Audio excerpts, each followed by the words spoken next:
சிலுவையில் அந்த மிகுந்த வேதனையிலையும் தன்னுடைய கஷ்டத்தை மட்டும் நினைக்காம மரியாளை நோக்கி, ஸ்ரீயே அதோ உன் மகன் என்றும், சீஷனை நோக்கி அதோ உன் தாய் என்றும்னு சொன்னாரு. அந்த வேதனையிலையும் தேவன் அன்பை மறக்கல, அவருடைய பொறுப்பையும் அவரை விட்டு விடல.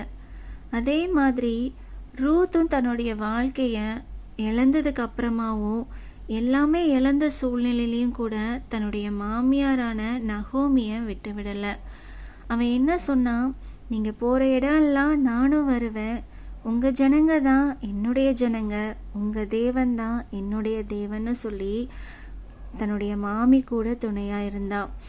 அது ஒரு கடமை மட்டும் இல்லை, அதுதான் உண்மையான அன்பு.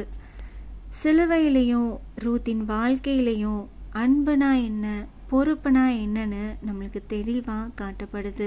கஷ்டத்துலையும் கவனிக்கிற இதயம், அதுதான் உண்மையான அன்பு.